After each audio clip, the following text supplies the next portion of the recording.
I, 28F, have been married to my husband Sebastian, 29M, for 4 years, and it has been a wonderful journey so far, except for one constant source of tension, my sil Hannah, 32F. Hannah has been married to Tom, 33M, for 7 years, and they've been unsuccessfully trying for a baby for the past 5 years. From the day I started dating Sebastian, Hannah had issues with me. She'd act sweet to my face but would constantly talk behind my back. I found out from Sebastian's cousins that she'd make comments about how I wasn't from a good enough family, how I was too career-focused to be a good wife, and how Sebastian could have done better. At family gatherings, she'd always find ways to exclude me from conversations or make subtle digs about my background. I chose to stay quiet about all this because I didn't want to create drama in Sebastian's family. 3 months ago, Sebastian and I found out we were expecting our first child. We were over the moon and decided to announce it at the next family dinner. The timing wasn't great because Hannah had just started her first round of IVF treatments. My Mill Linda, 58F, and Phil Robert, 60F, were helping them financially with the treatment since Hannah and Tom had recently invested all their savings into starting their own marketing agency. When we made the announcement, everyone was thrilled except Hannah. She barely congratulated us and left the dinner early claiming she had a headache. Over the next few months, her behavior got increasingly hostile. She'd skip family events if she knew I would be there, and when she did show up, she'd make passive-aggressive comments about how some people get everything handed to them while others have to struggle. Last week, we hosted my baby shower at our new house. I didn't really want to invite Hannah given her recent behavior, but Linda insisted it would look bad if we didn't. Hannah surprisingly showed up early to help with decorations. She was being unusually nice, complimenting my pregnancy glow, asking about the baby's nursery, and offering to help with everything. I should have known something was off because this was completely out of character for her. During the party, while I was opening gifts, Hannah came over with a smoothie she said she had made specially for me. She kept insisting I try it right away, saying she had made it with all my favorite fruits and added special pregnancy-safe supplements. I'm severely allergic to strawberries. It's not a mild allergy where I just get hives, but a severe one that can cause anaphylaxis. Everyone in the family knows this because during my first Christmas with Sebastian's family, I had to be rushed to the hospital after accidentally eating a chocolate-covered strawberry. I specifically asked Hannah if there were any strawberries in the smoothie. She looked me straight in the eye and said no, that she would never put something I was allergic to in my drink. The smoothie was a dark purple color, so I assumed it was probably mixed berries and trusted her word. I took a few sips while opening more gifts. Within minutes, my throat started feeling scratchy. I recognized the symptoms immediately and tried to get Sebastian's attention, but he was across the room talking to some guests. My throat started closing up rapidly and I couldn't call out anymore.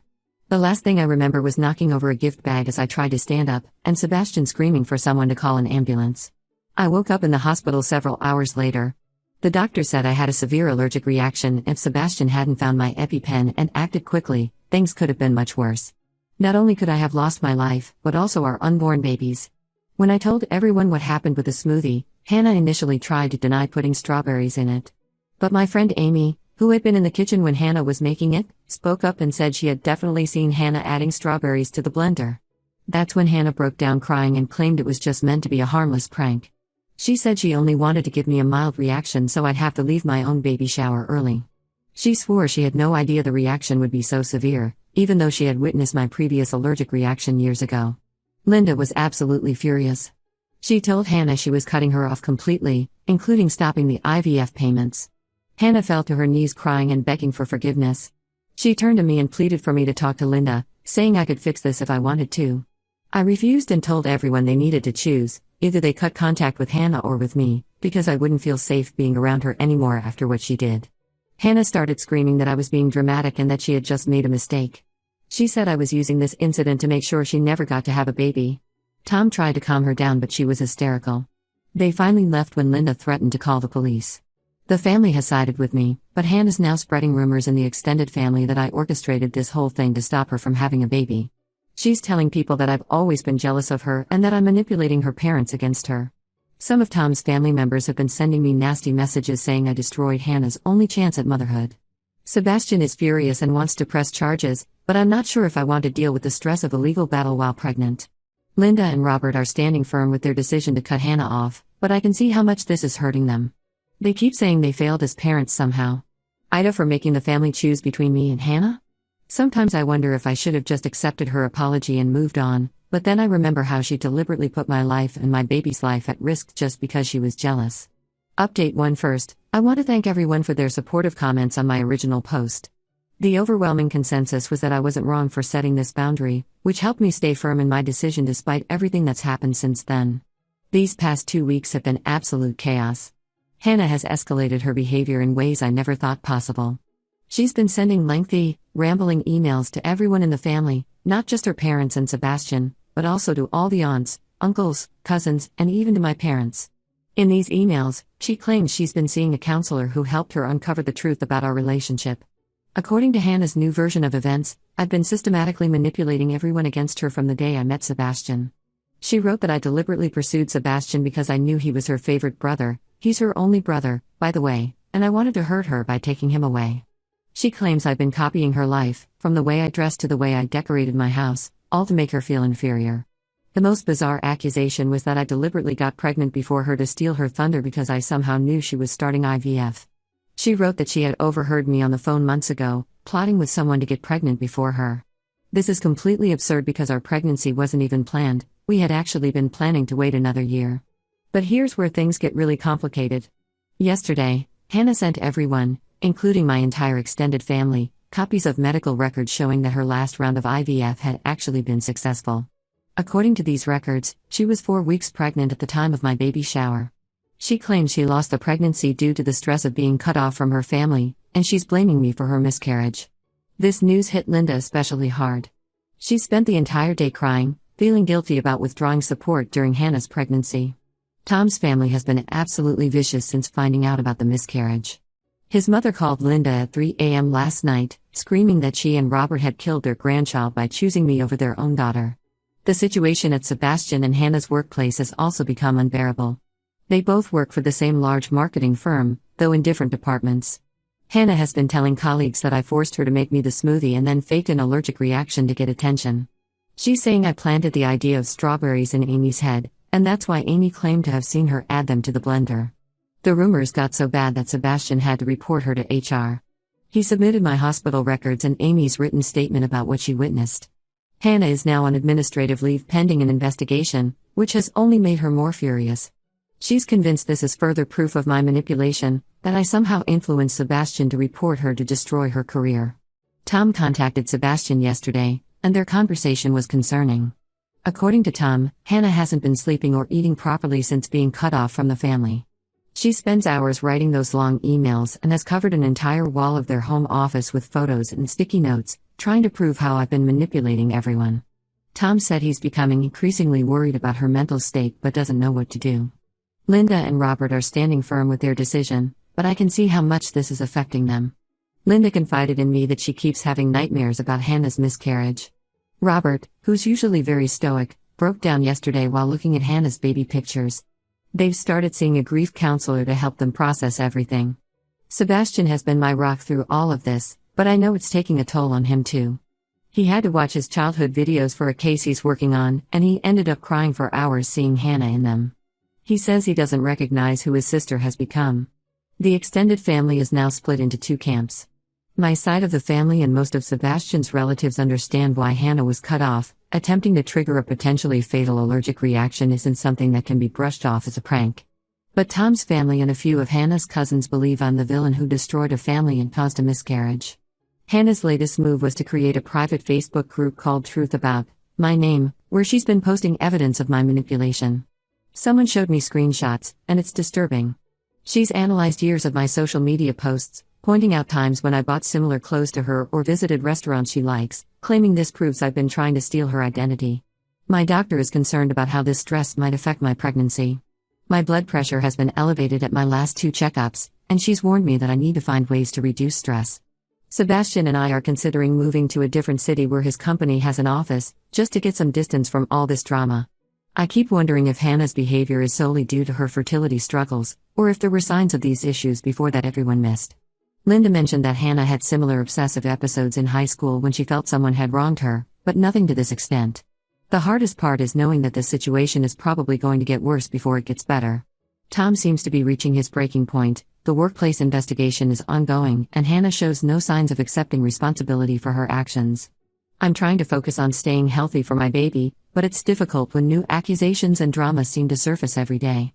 I never wanted any of this. All I wanted was to feel safe during my pregnancy and to have healthy boundaries with someone who deliberately put my life at risk. I didn't expect it to spiral into this level of chaos and family division. Update 2: Just when I thought this situation couldn't get any more twisted, something came to light that changes everything. My best friend Lisa works as a nurse at the fertility clinic where Hannah was getting her IVF treatments. She knew she could lose her job for sharing this information, but she felt morally obligated to tell us what she discovered. According to Lisa, Hannah hadn't actually been receiving IVF treatments for the past 3 months. The clinic had suspended her treatment program because she failed their mandatory psychological evaluation. The doctor was deeply concerned about her obsessive behavior and particularly worried about her hostile attitudes toward pregnant women. During her evaluation, Hannah had apparently expressed concerning views about how she deserved to be pregnant more than other women because she had been trying longer. The real shock came when Lisa revealed that Hannah had been lying about the total cost of the treatments to her parents. She had convinced Linda and Robert that each round cost significantly more than it actually did. After doing some calculations, Linda realized she had given Hannah nearly $50,000 for treatments that never happened. All that money had actually been funneled into Hannah and Tom's struggling marketing agency. The medical records Hannah shared about her supposed miscarriage? They were manipulated. Lisa confirmed that Hannah hadn't been pregnant at all. She hadn't even been receiving treatments when she claimed to have conceived. The documents she sent to everyone were cleverly edited versions of her previous medical records. Tom had no idea about any of this. He truly believed they were still actively trying through IVF. Hannah had been telling him that they had to keep the treatments private because stress from family involvement could affect their success. She even made him promise not to discuss it with anyone, including his own parents. The workplace investigation revealed more disturbing information. HR discovered that Hannah had been using company resources to create those fake medical documents. She had been staying late at work, using the office computers to edit PDFs and access medical record templates. They found dozens of drafts in her work computer's recycle bin. When Linda confronted Hannah about all this, she tried to claim that the fertility clinic was trying to cover up their mistakes. She created an elaborate conspiracy theory about how the clinic had lost her embryos and was now trying to discredit her to avoid a lawsuit. But when Linda threatened to report the clinic to the medical board, Hannah finally broke down and admitted everything. The confession was ugly. Hannah revealed that she had stopped believing she could get pregnant naturally about a year ago. She said she couldn't bear the thought of me having a baby before her, so she had been pretending to still be trying while using her parents' money to save her failing business. She thought if she could just keep the business afloat long enough to become successful, she could eventually afford fertility treatments on her own. The Truth About My Name Facebook group has been taken down, but not before Hannah posted a long rant accusing Lisa of being part of my manipulation network. She's now telling people that I somehow orchestrated this whole revelation to further destroy her reputation. Tom is devastated. He had invested everything into their business, both financially and emotionally, believing that once it was successful, they could afford the best fertility treatments. Finding out that Hannah had been lying about still trying for a baby, while secretly using the treatment money for the business, has completely broken his trust. Linda and Robert are trying to process this betrayal. They had gone into their retirement savings to help Hannah with what they thought were medical treatments. Robert had even taken up consulting work again to help pay for it. Finding out that their daughter had been manipulating them this whole time has left them questioning everything. The extended family members who had been supporting Hannah have gone quiet. Tom's parents, who were previously calling me every day to berate me, haven't said a word since the truth came out. Hannah's cousins who were part of her Facebook group have been reaching out to apologize for believing her lies. Sebastian is struggling to reconcile this new information about his sister. He remembers how she used to make up elaborate stories in their childhood to get out of trouble, but he never imagined she would go this far. He's been going through their family photos, trying to understand when his sister became capable of such calculated deception. The company has terminated Hannah's employment following the investigation. They discovered she had also been using company time to create and manage her smear campaign against me, including sending emails to clients trying to damage Sebastian's professional relationships. Hannah's latest move was to show up at Linda and Robert's house at midnight, demanding they hear her side of the story. When they refused to let her in, she sat on their porch for hours, crying and calling them repeatedly. They finally had to call the police to have her removed. I'm still processing all of this information. Part of me feels vindicated that the truth has come out, but mostly I just feel sad. Sad for Tom, who was deceived by his wife. Sad for Linda and Robert, who were manipulated by their daughter. And yes, even sad for Hannah, who let her desperation for a baby drive her to destroy every relationship in her life. Looking back, The smoothie incident at my baby shower seems almost inevitable now. It was the desperate act of someone who had woven such an intricate web of lies that she was bound to snap eventually. I just happened to be the target when she did. Update 3. I think this will be my final update on this situation. A lot has happened in the past 3 months, and I'm currently 7 months pregnant with a healthy baby girl, thankfully unaffected by all the stress and drama. Tom filed for divorce last month. After discovering Hannah's lies about the IVF treatments and the business, he hired a forensic accountant to go through their company's finances. What they uncovered was even worse than we thought. Hannah hadn't just used the IVF money from her parents for the business, she had also taken out several high-interest loans in the company's name without Tom's knowledge. Their marketing agency, which was already struggling, is now being sold to pay back their debts. Tom discovered that Hannah had been hiding their financial troubles from him for months, showing him fake profit reports while they were actually bleeding money. The forensic accountant found that she had been moving money between accounts to create the illusion of business success. Hannah had a complete breakdown when Tom served her with divorce papers. She showed up at our new house. We had moved, but she somehow got our address at 3 a.m., completely hysterical. She was crying about how she couldn't lose everything, her baby dreams, her business, her husband, and her family all at once. When we wouldn't let her in, she sat in her car outside our house for hours, alternating between crying and screaming.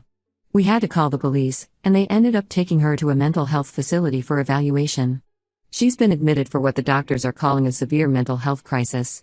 According to Tom, who is still listed as her emergency contact, the doctors diagnosed her with several underlying mental health conditions that had gone untreated for years. Linda and Robert still won't speak to Hannah, even though I've told them multiple times that I wouldn't mind if they reconciled with her. They say this isn't just about what she did to me anymore, it's about the years of manipulation and lies. They're in therapy trying to process everything, and their therapist advised them not to make any decisions about reconnecting with Hannah until they've worked through their own trauma. Sebastian and I have settled into our new city, about 3 hours away from his family. The distance has been good for us. I've finally been able to focus on my pregnancy without constant stress. Sebastian's company was understanding about the transfer once they learned about the situation, especially since Hannah had started showing up at his office after losing her job. Tom reached out to us last week to apologize again. He's selling their house and moving across the country for a fresh start. He shared something disturbing. He found Hannah's journals while packing up their home office.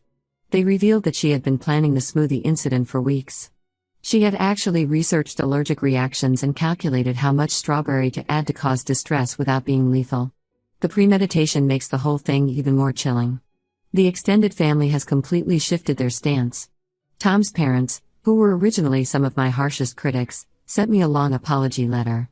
They admitted they had enabled Hannah's behavior over the years by always believing her version of events without question. They're now in family therapy with Tom, trying to understand how they missed the signs of Hannah's declining mental health. Linda and Robert have been our biggest supporters through all of this. They've already converted their home office into a nursery for when we visit with the baby. Robert retired from his consulting work, saying he wants to focus on being a grandfather instead of earning money for treatments that were never real. As for Hannah, she's still in the mental health facility. Her doctors say she needs long-term treatment, and for now, that seems like the best place for her. The facility has a strict communication policy, so she can't continue her smear campaign or harass anyone. I sometimes think about how differently things might have turned out if Hannah had gotten help years ago when she first started struggling with infertility. But I can't dwell on what-ifs. Sebastian and I are focusing on preparing for our daughter's arrival, and I'm grateful to have such supportive in-laws who chose truth and accountability over blind family loyalty. The whole experience has taught me that sometimes the hardest boundaries to set are the most necessary ones. While I never wanted things to end this way, I know that standing firm against Hannah's behavior was the right thing to do, not just for me and my baby, but ultimately for Hannah too, since it finally got her the help she needs.